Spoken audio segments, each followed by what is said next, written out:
사랑의 하나님 아버지 감사합니다. 주님의 측량할 수 없는 넓은 사랑, 또 주님께서 우리에게 주신 놀라운 기쁨이 헤아릴 수 없음을 다시 한번 고백하며 이 시간 다시 한번 말씀을 대면하기를 원합니다. 진리의 말씀 앞에 우리의 죄가 생각이 나고 또 깨달아지며 회개할 수 있도록 도와주시며 주님이 원하는 귀한 삶으로 더욱더 헌신으로 나아갈 수 있도록 역사하여 주시옵소서. 변화의 역사, 성장의 역사, 성숙의 역사, 오늘도 말씀 가운데 허락하여 주시옵소서. 예수 그리스도의 이름으로 간절히 기도드립니다. 아멘. 지난주에는 한국의 교회 역사사에 가장 산증인으로 불리우는 교단을 초월하여 교회 아버지라고 불리우는 방지일 목사님께서 하나님의 부르심을 받았습니다. 목사님은 1911년생이니까 올해 103세의 일기로 굉장히 장수하시면서 하나님의 부르심을 받으신 것입니다. 그는 일찍이 북한에서 많은 사역을 하였고 또 중국의 선교사의 파송을 제1호로 받았으며 6.25 동란 이후에는 남쪽에서 이제 많은 사역을 하시고 영등포 교회 원로 목사님으로 쭉 계시다가 하나님의 부르심을 받은 것입니다. 연세가 워낙 오래되시고 또 교회에 여러 가지 산 증인이 많다 보니 여러 사역들을 많이 했는데요.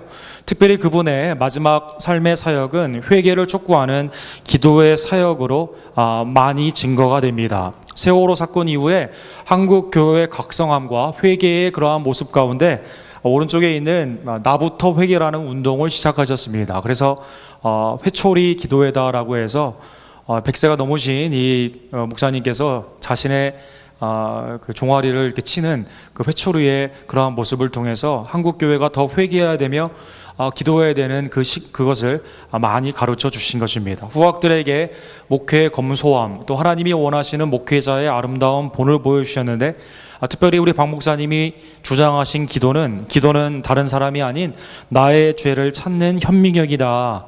언제나 회개를 강조하시고 또 본인도 어떠한 목회의 자랑을 하지 아니하시고 회개 가운데 나아가는 어린아이와 같은 그러한 신앙을 우리에게 본으로 보여주신 것입니다. 오늘 본문은 예수 그리스도께서 기도에 관한 두 가지의 비유의 말씀을 하신 내용이 하나님의 진리의 말씀으로 우리에게 대면하고 있습니다. 새벽 미명을 쫓아 하나님께 기도하시고 사람들이 아닌 홀로 하나님 앞에 서서 기도하셨던 예수님, 겟세마네 동산에서도 아바 아버지라고 부르면서 이 잔이 내게에서 지나가기를 원하셨지만 그러나 아버지의 뜻대로 이루어지기를 원하셨던 기도의 본이 되셨던 예수님께 제자들은 다른 것이 아닌 우리에게 기도를 가르쳐달라고 요구를 한 적이 있습니다. 또 오늘 본문을 통해서 예수님은 두 개의 비유를 통해서 하나님이 원하시는 기도의 삶이 무엇인지를 제자들에게 알려주기를 원하신 것입니다. 비유의 경우에 결론이 매우 애매한 그러한 경우가 많이 있습니다. 그런데 오늘 본문에 보면 예수님은 이 비유를 하신 구체적인 이유를 1절에 이미 말씀을 해주십니다. 예수께서 그들에게 항상 기도하고 낙심하지 말아야 할 것을 비유로 말씀하시되 항상 기도하고 낙심하지 않아야 된다. 낙심이란 그 한문으로 보면 마음이 떨어진다, 땅에 떨어진다는 뜻이죠. 실망한다, 포기한다라는 그러한 뜻입니다. 그런데 그렇게 하지 않고 항상 기도 가운데 나아가기 위해서 이 비유를 말씀하여 주신 것입니다. 어느 마을에 과부가 있습니다. 또 재판관이 있습니다. 이 과부는 당시에 그 과부의 어떠한 생계의 보장 또 사회의 여러 가지 그 도움을 받아야 되는 그러한 입장이지만 어떠한 이유인지 모르겠지만 원한 가운데 큰 고통을 당하고 있습니다. 재판장에게 찾아가서 간구하는 일밖에 그가 할 수 있는 일이 없는 것입니다. 디모데전서 5장 5절에도 참 과부와 거짓 과부를 가르는 것이 하나님께 기도로 아뢰는 것으로 이렇게 나오고 있는데 의로운 자는 하나님께 소망을 두어 주야로 항상 간구와 기도를 하거니와 라고 말씀하고 있습니다. 기도가 재판관에게 원한을 풀어달라고 공의를 주장하는 그 내용으로 오늘 말씀으로 나와 있다라는 것입니다. 원수에 대한 나의 원한을 풀어주소서라고 부탁을 했습니다. 그런데 예수님 당시에 많은 재판관, 또 당시에 많은 제사장, 또 많은 그 관리들이 타락한 것과 같이 이 재판장은 과부의 그 원한에 관심이 없습니다. 돈에만 관심이 있는 그는 뇌물을 받아야만 공의를 실천하는, 그리고 개인적인 사건이 아니면 다른 과부나 고아나 나그네에 관해서는 관심이 없는 매우 악한 그러한 재판관이었다라는 것입니다. 그런데 이 불의한 재판관에게 예수님의 비유에 나타난 이 과부는 계속 찾아가고 있습니다. 처음에는 이것을 들어주지 않았습니다. 그러다가 계속 찾아오는 이 과부를 통해서 그가 마음 가운데 이렇게 생각을 합니다. 내가 하나님을 두려워하지 않고 사람을 무시하나 이 과부가 나를 번거롭게 하니 내가 그 원한을 풀어주리라. 그렇지 않으면 늘 와서 나를 괴롭게 하리라 하였느니라. 계속 나를 귀찮게 할 것이 뻔하기 때문에 내가 하나님을 두려워하지 않고 사람을 멸시하는 그러한 강력한 권력을 가지고 있지만, 그러나 귀찮기 때문에 그러면 원한을 풀어줘야겠다라고 말을 한 것입니다. 비유는 여기에서 끝나게 되죠. 예수님은 7절과 8절의 이 비유의 해석을 우리에게 말씀해 주십니다. 항상 기도하고 낙심하지 않아야 되는 이유가 뭐냐?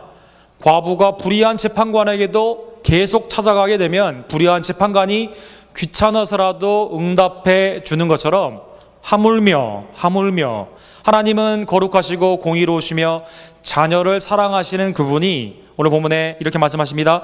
하나님께서 그 밤낮 부르짖는 택하신 자의 원한을 풀어주지 아니하시겠느냐? 그들에게 오래 참으시겠느냐? 하나님은 불의하지도 않고 하나님은 귀찮아하시지도 않으시며 택한 자들, 믿는 자들이 하나님께 나와 간구하게 될 때 응답하여 주신다라는 것입니다. 그러면서 8절에 이렇게 말씀하십니다. 내가 너희에게 이르노니 속히 그 원한을 풀어주시리라. 항상 기도하고 낙심하지 말고 택한 자의 기도를 들으시는 하나님 앞에 나아가게 되면 하나님이 그 약속을, 그 기도를 응답하여 주시는 것입니다. 그런데 8절 하반부 8b에 보면 또 다른 결론이 하나가 나와 있습니다. 그러나 인자가 올 때에 세상에서 믿음을 보겠느냐 하시느니라. 여기에서 믿음은 무엇입니까? 항상 기도하며 낙심하지 아니하고 하나님께 나아오는 그러한 믿음에 기도하는 사람을 볼 수 있겠느냐라는 것입니다. 긍정적인 약속이 있습니다. 그런데 인자가 다시 올 때, 말세가 되면 될수록 아마 하나님께 기도하는 자가 적을 것이다라고 부정적인 예언의 결론이 나오는 것입니다. 유대인들은 사람에게 부탁을 했을 때 3번을 가장 마지막 부탁이라고 생각했다고 합니다. 그들의 잘못된 신학 가운데 하나님께 간구를 하게 되었을 때 3번까지는 할 수 있지만, 그러나 3번이 지나가게 되면 하나님이 듣지 않는 걸로 알고 쉽게 포기하라고 가르쳤다고 합니다. 그러나 예수님은 본문에서 뭐라고 말씀하십니까? 믿음의 간구는 하나님이 들어주시기 때문에 낙심하지 말고 계속 간구하라라는 것입니다. 믿고 계속 간구하는, 하나님께 나와 기도하는 자가 곧 하나님이 보시는, 인자가 보시는 믿음의 사람이다라는 것입니다. 우리 퓨 리서치와 라이프웨이라는 곳에서 미국 사람들의 기도의 삶에 대한 서베이가 있었습니다. 한글판을 구하지 못해서 영어로 그냥 보여드립니다.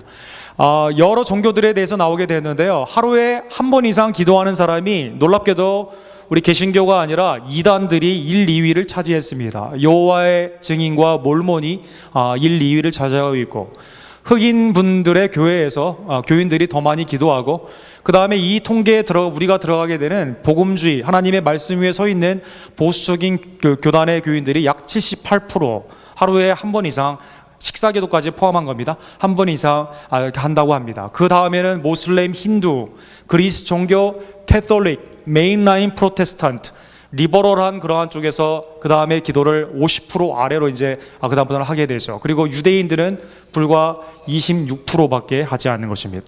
또한 이쪽 통계에 보면 연세가 드셨을수록 더 많이 기도를 합니다. 남자보다는 여자가 많이 기도하고, 인컴이 높으면 높을수록 더 기도를 하지 않는다라는 것입니다. 매일 자기가 믿는 신에게 기도하는 자가 겉으로는 많이 있는 것 같지만, 기도를 다 강조하는 것 같지만 그렇게 많지 않다라는 것입니다. 개신교의 통계에 보게 되면 기도의 내용도 상당히 다양하게 되는데, 성경적인 기도의 내용도 있지만 그렇지 않은 모습도 있습니다.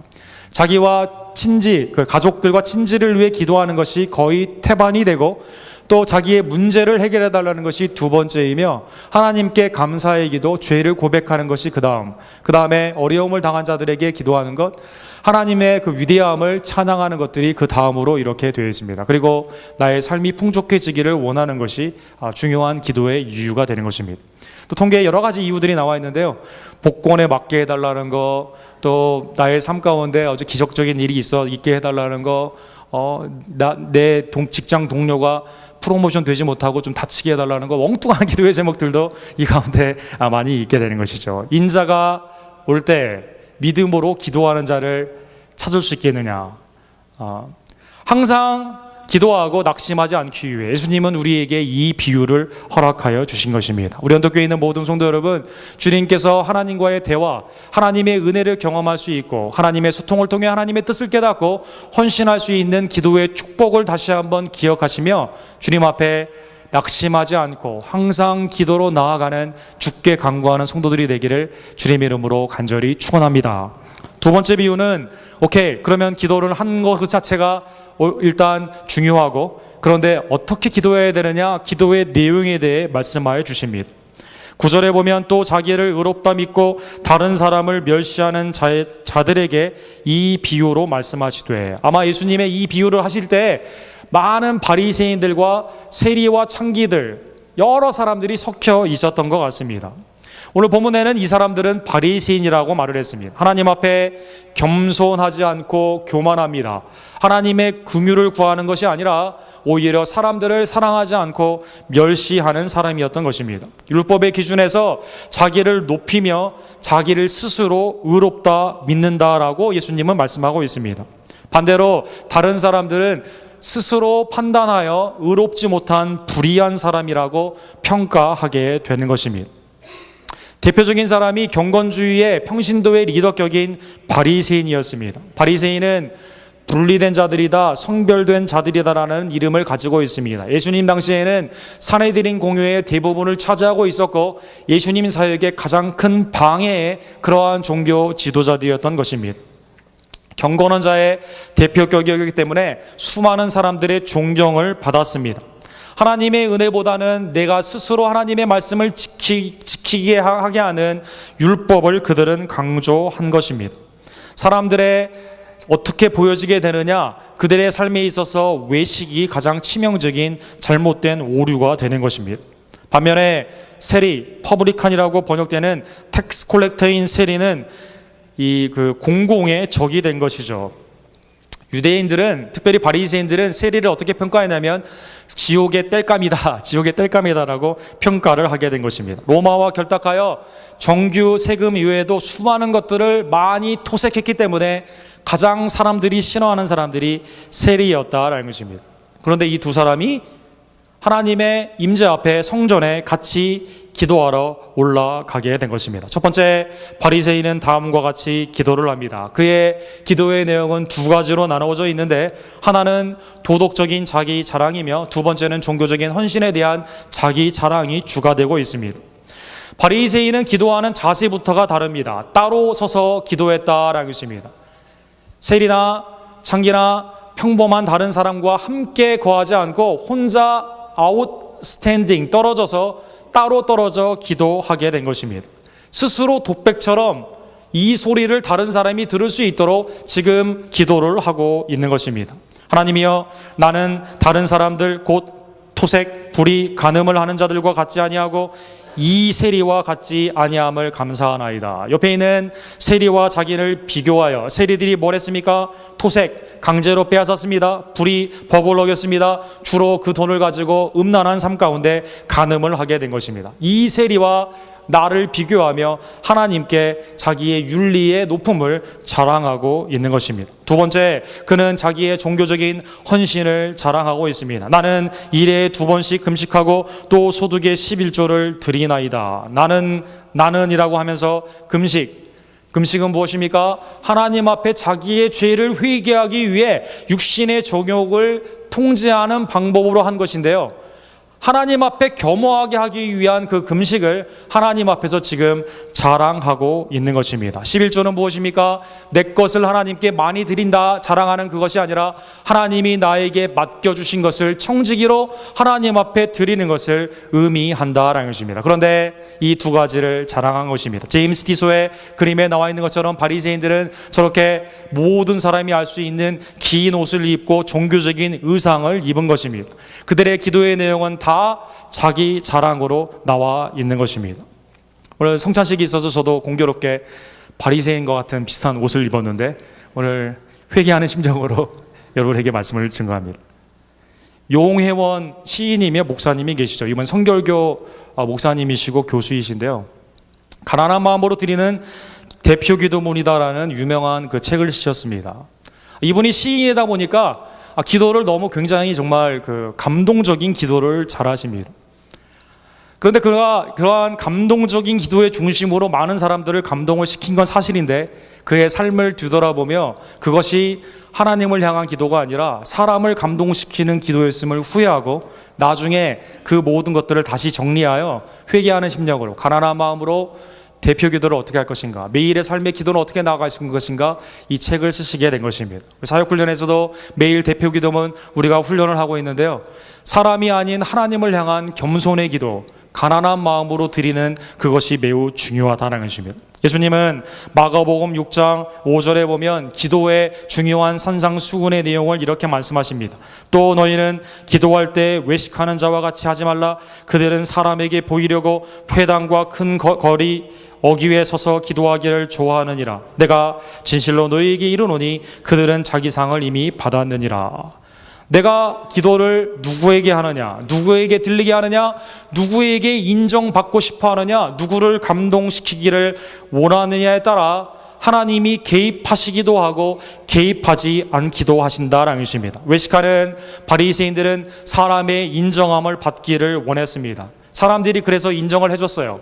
그러기에 하나님은 개입할 이유가 없는 것입니다. 자기 상을 이미 받았기 때문에 하나님은 응답하지 않으신다라는 것입니다.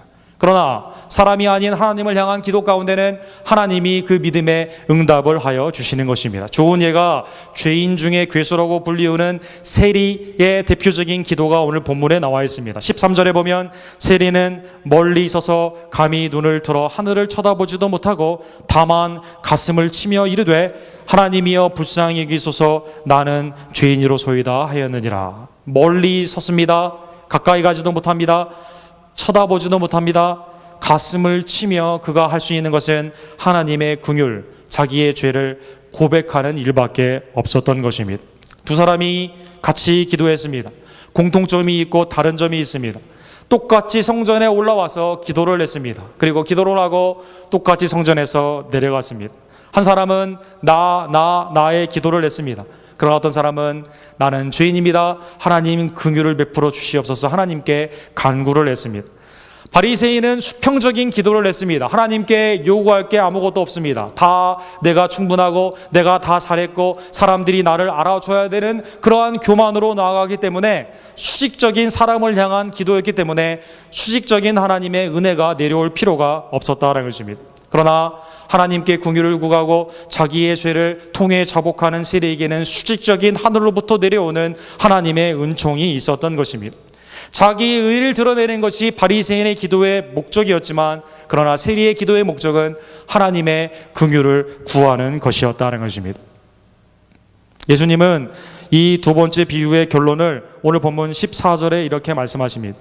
이에 저 바리새인이 아니고 이 사람이 의롭다함을 받고 그의 집으로 내려갔느니라. 무릇 자기를 높이는 자는 낮아지고 자기를 낮추는 자는 높아지리라 하시니라. 헬라어 문법에 보면 예수님이 저 바리새인이 아니라 이 사람이다라고 말을 하고 있습니다. 즉 이 말씀을 듣는 자 가운데 바리새인과 세리가 있었다라는 것입니다. 아무런 자기 자랑만 하고 하나님이 아닌 사람에게 고백하는 것처럼 말을 했던 바리새인은 기도 후에 아무런 변화가 없습니다. 여전히 교만한 죄인이며 내려갈 때도 교만한 죄인이다라는 것입니다. 그러나 하나님 앞에 통해 자복하고 하나님의 긍휼을 구했던 세리에게는 변화의 역사가 있습니다. 스스로 의롭다 하는 바리새인은 여전히 죄인이지만 스스로 죄인이며 하나님의 긍휼을 구했던 세리에게는 하나님이 의롭다 칭해 주셨다라는 것입니다. 사랑하는 성도 여러분, 하나님의 나라는 자기를 자랑하는 자가 들어가는 것이 아닙니다. 하나님의 나라는 자기의 죄를 고백하며 그리스도의 보혈에 의지하고 하나님의 긍휼을 구하는 자가 하나님의 나라에 들어가는 것입니다. 누가복음 19장에 보면 세리장, 세리가 그렇게 토색을 많이 했으니까 이 사람은 얼마나 많이 했겠습니까? 세리장, IRS의 수장인 삭개오라는 사람이 있습니다.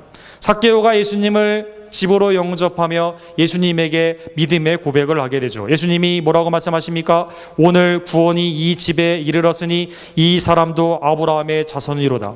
인자가 온 것은 잃어버린 자를 찾아 구원하려 함이니라. 예수님이 필요 없다 하며 내가 혼자 구원을 성취했다 하는 자에게는 하나님의 구원의 역사가 일어나지 않는다는 것입니다. 그러나 어떠한 죄를 지었다 하더라도 자기의 죄를 고백하며 주님의 보혈을 의지하며 이제 주님을 믿고 살아가기를 원하는 자에게는 하나님이 칭의의 은총을 허락하여 주시는 것입니다. 삭개오는 이후에 그 재산의 절반을 다 이제 토색한 자들에게 갚게 되죠. 몇 배나 되는 것을 다 갚게 되며 주님을 쫓는 삶을 살게 된 것입니다. 마태복음 21장 31절에도 하겠다라고 하면서 하지 않았던 큰아들이 아닌 하지 않겠다라고 했지만 나중에 한 순종한 둘째 아들을 예수님이 비유로 말씀하십니다. 누가 아버지의 뜻대로 하였느냐? 이르되 둘째 아들이니이다.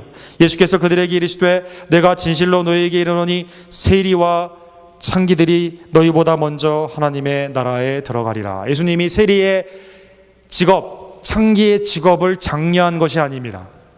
세리였다 하더라도 지옥의 땔감으로 소외를 받는 사람이었다 하더라도 창기, 하나님의 백성으로 삼지 못하는 그러한 매춘의 일을 했다 하던 사람이다 하더라도 죄를 회개하고 예수 그리스도를 온전히 영접하게 되면 그들에게 하나님의 나라가 임하게 된다는 것입니다.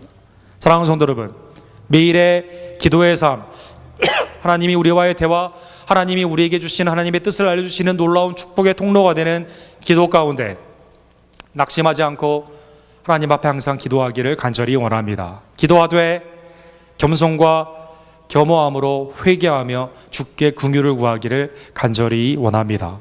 긍휼을 구하는 자에게 성자 하나님이 도우시며 성령 하나님이 도우시는 것입니다. 예수님은 로마서 8장 34절에 보면 누가 우리를 정죄하리로 죽으실 뿐 아니라 다시 살아나시는 그리스도의 수인이 그는 하나님 우편에 계신 자여 우리를 위하여 간구하는 자신이라. 죽으시고 부활하신 그리스도께서 지금도 여러분과 저를 위해 중보하고 계시는 것입니다. 같은 장 26절에도 이와 같이 성령도 우리의 연약함을 도우시나니 우리는 마땅히 기도할 바를 알지 못하나 오직 성령이 말할 수 없는 탄식으로 우리를 위하여 친히 간구하시느니라. 낙심하지 않고 기도할 수 있는 그 힘이 어디에 나옵니까? 항상 주님을 붙잡을 수 있는 힘이 어디에 나옵니까? 그리스도가 우리를 위해 죽으셨을 뿐만 아니라 부활하시고 우리를 위해 중보하시며 성령 하나님이 우리를 돕고 계신다라는 것입니다. 매일의 기도 가운데 하나님이 원하시는 기도로 나아가는, 기도와 기도의 삶이 일치하는 하나님의 백성들이 되기를 간절히 원합니다. 오늘 본문은 성전에서 기도하는 내용이 나오죠. 솔로몬을 통해 하나님이 성전을 헌당 받으시게 될 때 역대하 7장 14절에 성전에서 너희가 기도를 할 때 다음과 같이 기도할 때 응답하리라라고 약속하여 주신 부분이 있습니다. 내 이름으로 일컫는 내 백성이 그들의 악한 길에서 떠나 스스로 낮추고 기도하여 내 얼굴을 찾으면 내가 하늘에서 듣고 그들의 죄를 사하고 그들의 땅을 고칠지라. 어떻게 기도하는 자입니까? 악한 길에서 떠나야만 되는 것입니다. 기도와 기도의 삶이 일치해야만 된다는 것입니다. 스스로 낮추며 하나님의 얼굴 그 긍휼을 구하게 될 때에 하나님께서 응답하여 주신다는 것입니다. 시편 34편 18절에 보면 인생의 수없는 굴곡 가운데 기도의 응답도 많이 받았지만 기도의 삶에 실패하여 죄 가운데 많은 하나님의 징계를 받았던 다윗이 이렇게 기도를 합니다. 여호와는 마음이 상한 자를 가까이 하시고 중심으로 통회하는 자를 구원하시는도다. 항상 기도하며 낙심치 않으며, 그런데 더 중요한 것은 우리의 기도의 내용이 나를 나타내는 것이 아니라 나의 죄를 고백하며 하나님의 긍휼을 온전히 구하는, 통해 자복하는 중심의 기도가 되기를 주님의 이름으로 간절히 축원합니다. 요즘 한국 교회의 급격한 쇠락, 또 이민교회도 마찬가지죠. 지금 점점점 이민자들이 줄어들고 믿는 자들이 점점점 적어져가는 그때 여러 가지 많은 일들이 교회 갱생과 교회 성장을 위해서 많은 일들이 요즘 연구되고 발표되고 있습니다. 교회 나의 고민 나의 사랑이라고 크리스천니티 투데이의 총 편집인인 필립 얀시라는 분이 거기에 대한 미국 교회와 여러 복음주의 교회에 대한 도전을 한 책이 있습니다. 이분이 지난주에 한국에서 세미나를 하게 되었는데요. 저도 영상으로 보면서 이분이 무슨 말을 하시는가 굉장히 귀를 기울였습니다. 수많은 통계를 가지고 있고 또 미국의 여러 가지 트렌드를 알고 있고 한국에 여러 가지 화두를 던져줬던 그분은 놀랍게도 이렇게 한국 교회에 도전하고 있습니다. 여러분이 기도하는 사람으로 남는다면 한국 교회에는 희망이 있습니다. 왜냐하면 성령께서는 보고서를 읽는 분이 아닌 기도를 들으시는 분이기 때문입니다. 사랑하는 성도 여러분, 하나님은 오늘도 기도하는 자를 찾고 계십니다. 항상 기도하며 낙심하지 않는 자, 인자가 올 때 누가 그런 사람이 있겠느냐? 주님이 우리에게 경고하여 주셨습니다. 주님이 다시 올 때 하나님을 온전히 믿고 기도하는 성도로 찾은 바 되기를 간절히 원합니다. 우리의 기도의 내용이 인간을 나타내는 그러한 모습이 아닌 나의 죄를 고백하며 하나님의 긍휼을 구하는 자비와 은총의 하나님을 온전히 의뢰하고 신뢰하는 참 기도의 사람이 되기를 간절히 원합니다. 교회에서 그런 기도가 넘치게 될 때 하나님은 응답하여 주시고 주님의 몸된 교회는 성령 가운데 든든히 서가게 되는 것입니다. 기도하겠습니다. 사랑하는 하나님 아버지 감사합니다. 우리가 매일 하고 있고 또 잘할 수 있다라고 생각하는 이 기도 오늘 하나님께서 예수님의 비유의 말씀으로 가르쳐 주셨습니다. 하나님이 우리에게 원하시는 기도는 낙심하지 않고 믿음 가운데 주님을 찾아가는 기도다라고 말씀하여 주셨습니다. 주님 쉽게 포기하지 아니하며 인간의 정욕을 구하지 아니하고 오직 하나님이 원하시는 믿음의 간구로 하나님과 교통하며 하나님의 뜻 가운데 나의 고집을 꺾고 순종하는 기도 가운데 하나님의 놀라운 은총을 경험하는 하나님의 백성들 될 수 있도록 역사하여 주시옵소서. 하나님, 우리의 기도의 내용이 성경적이기를 간절히 원합니다. 나를 자랑하며 스스로 의롭다함을 나타내는 것이 아니라 주님 앞에 설 수 없는 죄인임을 다시 한번 깨닫고 겸허히 우리의 죄를 고백하며 통회 자복하는 중심으로 주님 앞에 우리의 삶을 드리는 세리와 같은 기도를 하는 하나님의 백성들이 될 수 있도록 역사하여 주시옵소서. 우리 가운데 도우시는 중보하시는 예수 그리스도, 말없는 탄식 가운데 기도를 인도하시는 성령 하나님께 의지하며 기도하기를 간절히 원합니다. 하나님, 성도에게는 기도밖에 살 길이 없음을 다시 한번 깨닫고 우리의 호흡이 되는 기도 가운데 늘 매일 주님 앞에 나아가며 주님이 원하시는 하나님의 나라와 의를 구하며 우리의 매일의 삶 가운데 필요한 하나님의 놀라우신 긍휼과 은총을 구하는 하나님의 기도자들이 될 수 있도록 역사하여 주시옵소서. 예수 그리스도의 이름으로 간절히 기도드립니다. 아멘.